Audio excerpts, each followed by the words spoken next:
আজকে জাস্ট যে কোনো নারীর সামনে গিয়া যে কোনো নারী বা যে কোনো মেয়ের সামনে গিয়ে জাস্ট তার সাথে 2 মিনিট 1 মিনিট কথা বলবেন। কথা বলার মাঝেই কথা বলার মধ্যেই আপনার ওই মেয়ে বশীভূত হয়ে যাবে। মাত্র 15 থেকে 20 বার একটি মন্ত্র পাঠ করলেই ওই কথা বলার মাঝখানেই আপনি ওই মেয়েকে বশীকরণ করতে পারবেন। বশীকরণ করে আপনার সাথে সাথে আপনার নিয়ে আসতে পারবেন। আপনার সাথে আপনি বিছানায় নিয়ে আসতে পারবেন, আপনার বাড়িতে নিয়ে আসতে পারবেন, যদি আপনি ওই নারীকে বিবাহ করেন বা ওই নারীর সাথে আপনি মিলন করেন। যে কোনো নারীকে যদি আপনার স্ত্রীও হয়, যদি বাপের বাড়ি চলে যায়, আসতে না চায়, সেক্ষেত্রে জাস্ট আপনি সাথে গিয়ে সরাসরি গিয়ে তার সাথে একটু 5 মিনিট 2 মিনিট কথা বলবেন। তা কথা বলার মাঝখানে এই 15-20 বার মন্ত্রটা পাঠ করবেন। পাঠ করার সাথে ওই কাঙ্ক্ষিত ব্যক্তি আপনার সাথে চলে আসবে। এমন একটি পাওয়ারফুল একটি মন্ত্র আমি আপনাদের মাঝে শেখাবো, খুবই গুরুত্বপূর্ণ, পরীক্ষিত। আপনারা জীবনের লাস্ট ভরসা কইরা এই মন্ত্রটা দিয়ে কাজ করেন। একটি নজরবন্দি একটি মন্ত্র, এই মন্ত্রটা দিয়ে আপনি কাজ করবেন নিয়ম সহকারে আমি দিয়ে দেবো। যদি আপনারা ইউটিউবে, অনলাইনে বা ফেসবুকে কোনো তান্ত্রিক কবিরাজ থেকে প্রতারিত হয়ে থাকেন, টাকা পয়সা নষ্ট করে থাকেন, তাহলে ভিডিওটা আপনাদের জন্য শুরু থেকে শেষ পর্যন্ত দেখবেন। তাহলে নিজের কাজ নিজে করতে পারবেন। কোনো তান্ত্রিক কবিরাজ প্রয়োজন নাই, কোনো তান্ত্রিক কবিরাজকে টাকা পয়সা দিতে হবে না, কোনো তান্ত্রিক কবিরাজকে টাকা পয়সা দিয়ে হয়রানি হতে হবে না, পিছনে ঘুরতে হবে না। জাস্ট আমার এই ভিডিওটা শুরু থেকে শেষ পর্যন্ত দেখবেন। বর্তমানে দেখা গেছে 100 কবিরাজের ভিতর 90-95 জনই প্রতারক। হয়তো ভালো 5 জন থাকতে পারে, কিন্তু ওই ভালো 5 জনের ভিতর একটা সাধারণ মানুষ একজনকে পাওয়াই বড় মুশকিল হয়ে যায়। তাই বলছি, আপনার নিজের কাজ নিজে করবেন, কোনো তান্ত্রিক কবিরাজ প্রয়োজন নাই। নিজের কাজ কিভাবে করবেন, জাস্ট আমার ভিডিওটা শুরু থেকে শেষ পর্যন্ত দেখেন এবং আমার কথাগুলো মনোযোগ সহকারে শুনেন। সব প্রসেস দেখাই দেবো, শিখাই দেবো, বুঝিয়ে দেওয়ার চেষ্টা করব। নিজের কাজ নিজে করবেন। কোনো তান্ত্রিক কবিরাজকে আপনি আপনার ধোকা দিতে পারবেন না। আপনার কোনো টাকা পয়সা নষ্ট করতে হবে না। জাস্ট আমার ভিডিওটা, আরেকটা কথা বলি, জাস্ট আমার ভিডিওটা বেশি শেয়ার করবেন। কেন শেয়ার করবেন? আপনার একটা শেয়ারের কারণে একটা সাধারণ মানুষ, আরেকটা সাধারণ মানুষ যেন আমার ভিডিও দেখে কাজ করতে পারে, নিজের কাজ নিজে করতে পারে। ঠিক আছে? কোনো ভণ্ড তান্ত্রিক বা কবিরাজের হাতে যেন না পড়ে, এতটুকু অনুরোধ। ঠিক আছে? এতটুকু অনুরোধ। আমি ভালোভাবে কথা বলতে পারতেছি না, আপনাদের ভালোভাবে বুঝাইতে পারতেছি না। আমি রাত্রে কাজ করি, কাজ করতে ঠান্ডা লেগে গেছে। ঠিক আছে?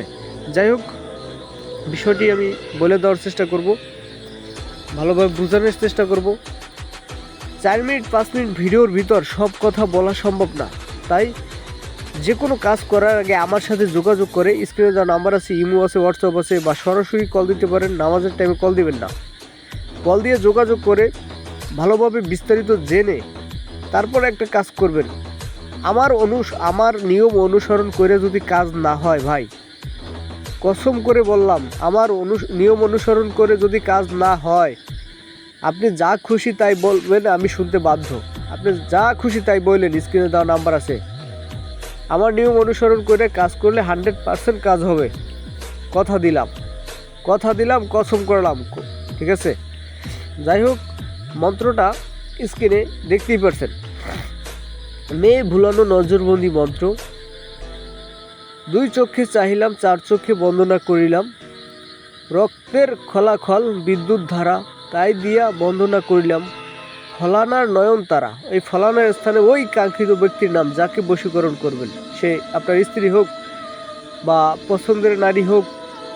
ঠিক আছে?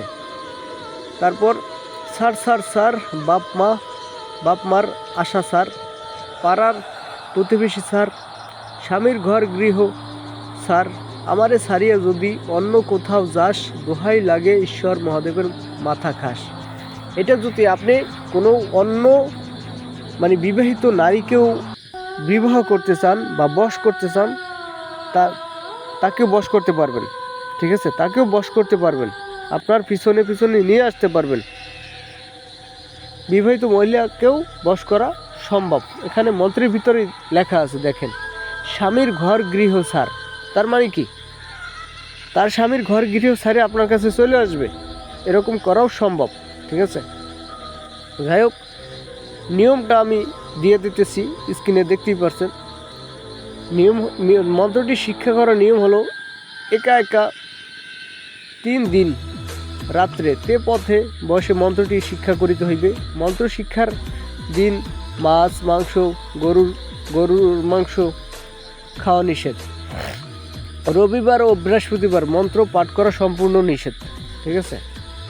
মন্ত্র ব্যবহারের নিয়ম, যদি কাহারও স্ত্রী কখনো কথা না মানে স্বামীর অমান্য করে, স্ত্রীর অমিল থাকে, তাহলে এক জায়গায় বসে কিছু সময় তাদের সাথে, যাকে বশীকরণ করবেন, স্বামী হোক ওই স্ত্রী হোক বা অন্য কোনো কাঙ্ক্ষিত নারী হোক, তার সামনে গিয়ে তার সাথে আলাপ আলোচনা করে এই মন্ত্রটি 15 থেকে 20 বার পাঠ করবেন।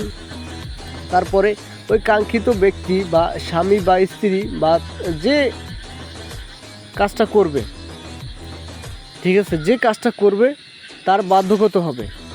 তারপর নিচের নিয়মগুলো সম্পূর্ণ আপনারা যদি কোনো কাউকে বিবাহ করতে চান তারপরও কিন্তু সম্ভব। আমি পুরো ভিডিওটা বলতে পারতেছি না, ভিডিওটা অনেক লং হয়ে যাইতেছে, আপনারা নিয়মটা দেখে নেবেন, ঠিক আছে? যাই হোক, যদি কোনো ভুল ত্রুটি হয়ে থাকে ক্ষমা সুন্দর দৃষ্টিতে দেখবেন, এবং আমার কথায় যদি কোনো কিছু বুঝতে না পারেন তাহলে স্ক্রিনে দেওয়া নাম্বার আছে, যোগাযোগ করবেন। ভালো থাকবেন, সুস্থ থাকবেন। আসসালামু আলাইকুম।